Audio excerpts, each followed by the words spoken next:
Doctor साहब, अगर मैं कन्वर्सेशन शुरू करूं इस पॉइंट से कि जो प्राइम मिनिस्टर मोदी की स्पीच थी उसमें ऑन फॉरेन पॉलिसी इश्यूज उन्होंने कहा जी कि nuclear blackmail is over, era of nuclear blackmail is over, और उन्होंने फार्मर्स और सेल्फ रिलायंस की बात की।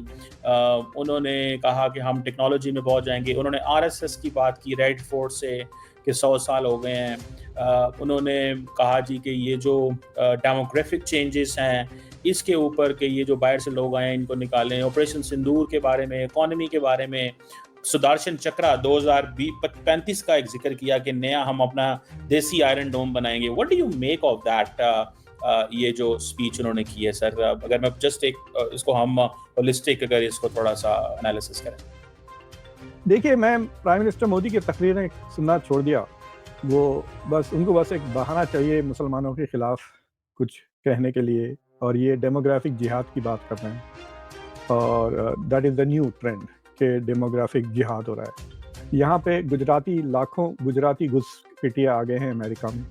तकरीबन 7 लाख इलीगल इमिग्रेंट्स इंडिया से यहाँ आए, ज़्यादातर गुजरात से आते हैं, नरेंद्र मोदी के स्टेट से। नमस्कार दोस्तों, आपका टुडे पॉप न्यूज़ में स्वागत है। तो भाई, जो 15 अगस्त के दिन लाल किले से पीएम मोदी ने जो स्पीच दी उस पर पाकिस्तान में चर्चा हो रही है, और ख़ासकर वो न्यूक्लियर के बारे में पाकिस्तान को जो धमकी दी कि भाई अब ये न्यूक्लियर ब्लैकमेल नहीं चली, तो इस पर बात हो रही है। तो कमर चीमा ने इतने सारे सवाल पूछे कि पीएम मोदी ने इतने सारे ये किए, तो भाई ये इंडिया का अमेरिका में रहने गया है, ये वामपंथी है। इसको ना ही पीएम मोदी की स्पीच पसंद है, ना ही पीएम मोदी पसंद है। ये मुख्तार डॉक्टर लगाता है, ये मुस्लिम है भाई। तो ये पाकिस्तान का साथ दे रहा है, और इसका जवाब कहाँ से कहाँ चला गया। तो ये बोल रहा है कि ये जिहाद फैलाने का काम कर रहा है Modi.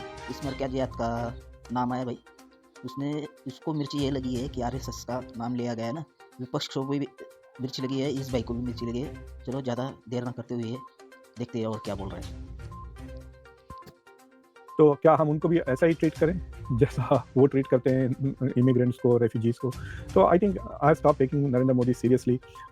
Usually out of sync रहते हैं वो आजकल, बातें अजीब करते हैं। मैं पुराने 1-2 स्पीचेस देख रहा था, 2019 में वो $5 ट्रिलियन इकोनॉमी की बात कर रहे थे, अभी तक 4 नहीं हुई, तो फिर 5 की कब बात करेंगे? It is expected by the end of the year to reach 4.2। इस जाहिल को अपने आप को डॉक्टर बोलता है, इसको इतना भी नहीं पता। अरे भाई, मुस्लिम है ना तुम? ये अमेरिका में रहता है और इंडियन पूरे देश का अमेरिका में रहने वाला है, तो इसको इतना भी नहीं पता इंडिया चौथी बड़ी अर्थव्यवस्था बन गया। और ये बोल रहा है कि पीएम मोदी ने अगले साल में बोला था कि हम 5वीं से बड़ी अर्थव्यवस्था बनेंगे। तो भाई ये बोल रहा है 5वीं भी नहीं है भारत की अर्थव्यवस्था, और चौथी कैसे बनी है? तो भाई भारत की अर्थव्यवस्था चौथी बन चुकी है, इसको जाहिल को भी नहीं पता। चलो सुनते हैं। One last quick question. Modi साहब ने आज स्पीच में कहा है कि हमारा कोई भी नुकसान ही नहीं हो सका, हमारा कुछ भी नहीं वो कर सके। तो ये आपको लगता है कि no they have cemented the position of defence minister, और उन्होंने कहा है कि हमारा तो इस जंग में कोई नुकसान नहीं हुआ पाकिस्तान ने, ये जो कहा? देखिए, मेरा इसके लिए वही जवाब है कि इंडिया की जो मीडिया है वो ब्रेन डेड है, लकड़ी है, दिमाग नहीं है। 17 सिविलियन तो मारे गए ना भाई पूंछ में, क्या उनको भूल गया? Are they nothing? 26 जो मारे गए थे सिविलियंस पहलगाम में, उसके बेसिस पे ये जंग हुई। और पहले ही दिन के जो फायरिंग जो पाकिस्तान ने की अक्रॉस द बॉर्डर, उसमें 17 लोग मारे गए। उसमें तो एक औरत थी जिसका शौहर हॉस्पिटल में था, वो शौहर से मिलने गई और उसको बोल नहीं सकी कि हमारे बच्चे ट्विंस मारे गए।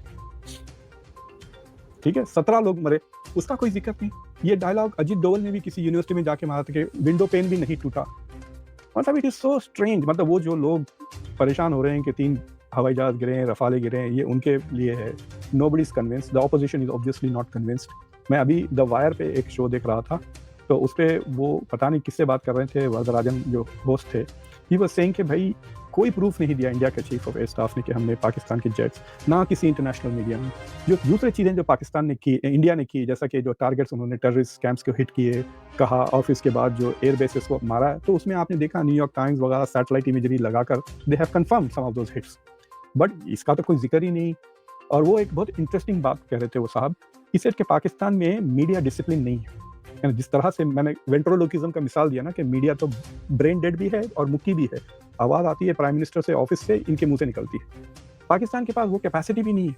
लोगों ने फोटोज, आपको याद है जब ये साहब क्या कह रहे थे, मेजर गौरव आर्या ने कहा था कि कराची पे कुछ हो गया वगैरह, तो लोग वीडियोस लगा रहे थे पाकिस्तान से ना सोशल मीडिया पर। एक्स पर काफ़ी देख रहा था मैं वीडियोस लगा। भाई ऑपरेशन सिंदूर हुआ था तो सबसे पहले यही ब्रीफिंग दी जा रही थी और मीडिया में बोला जा रहा था कि क्रॉस फायरिंग में कश्मीर के लोगों की मृत्यु हुई। ये पहले दिन से ही चालू था और मीडिया में भी चालू था। ये वामपंथी को और ये मोदी से नफरत करते करते, भारत से नफरत करते करते ये भाई भारत के खिलाफ बोलने लगा और पाकिस्तान की भाषा बोल रहा है। तो इसको इतना भी नहीं पता है भाई, ये जो खेल चल रहा है ना, ये जैसे डिस्टेप का खेल चल रहा है। मोदी को हटाओ और भारत को बदनाम करो। और भाई इसमें पूरे हमारे भारत के नेता भी शामिल है और भारत के जो वामपंथी और जो भारत से नफरत करने वाले लोग वो भी शामिल है। तो भाई जो पीस में बोला था, कोई बोल रहा है पुरानी पीस नया लाना चाहिए था। ये सब जब आरएसएस का नाम लिया ना, इसकी वजह से ये लोग दिल मिला उठे। तो मोदी ने तो स्पीच में डेवलपमेंट की बात की, 1 लाख करोड़ रोजगार की बात की और आत्मनिर्भर भारत की बात की। और क्या नया चाहिए, जीएसटी घटाने की बात की। जीएसटी घटेगा तो और क्या चाहिए लोगों के लिए। और ये भाई अमेरिका में बैठकर भारत ने पढ़ाया लिखाया, इतना काबिल बनाया और ये अमेरिका में गया और अमेरिका में जाकर फिर अपनी रोटी भारत, अब ये भारत के नाम पर पैसा कमा रही है, बेटे बेटे रोजी रोटी कमा रही है भारत के नाम पर और नैरेटिव चला रही है। और कभी पाकिस्तान के बारे में पूछा, पाकिस्तान की कितने गिरी, कोई इंटरनेशनल मीडिया, कोई खबर, कोई जो ये सो कॉल्ड एनालिस्ट बैठे, कभी किसी ने पूछा कि पाकिस्तान के कितने गिरे, क्या क्या हुआ है? हमने तो सबूत दिए। ये नैरेटिव चला रही है और विपक्षी भी चला रहा है भारत का कि राफेल इतने गिरे, इतने S-400 गिरा। तो भाई ये अपने आप को भारतीय बोलता है, अमेरिका में रहने वाला। अरे अमेरिका में रह रहे हैं ना, तो पाकिस्तान बोला करो, पाकिस्तानी हूँ मैं और अमेरिका में रह रहा हूँ, फिर देखना तेरे साथ क्या होगा। अरे भाई भारत का नाम है इसलिए तू भी सुरक्षित है अमेरिका में। साले इतना भी जिहादी मत कर बना। ये मोदी से नफरत करता है। ये कांग्रेस का और वामपंथी लोगों के साथ इनका आइडियोलॉजी का, इनका विचारधारा का प्रेरित है। ये अपने आप को डॉक्टर मुफ्ताब खान बोलता है, लेकिन ये डॉक्टर कम, ये जिहादी ज़्यादा लगता है। ये इतना पाकिस्तान का साथ दे रहा है और पाकिस्तान को क्लीन चिट दे रहा है कि भाई मैं मोदी का भाषण सुनना ही बंद कर दिया।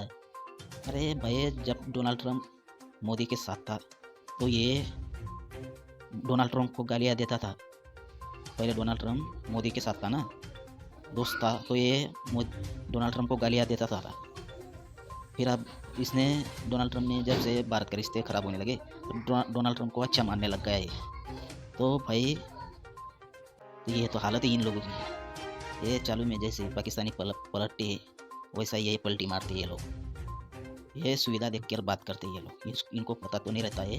ये जिहादी लोगों की मीडिया देख कर आते हैं फिर उन पर बात करते हैं। इनको फैक्ट्स का कोई पता नहीं होता है, सिर्फ अपनी बात। ये इसको सब मालूम है, सब मालूम है इसको, सब दुनिया की अंदर का नहीं खबर इसको मालूम है।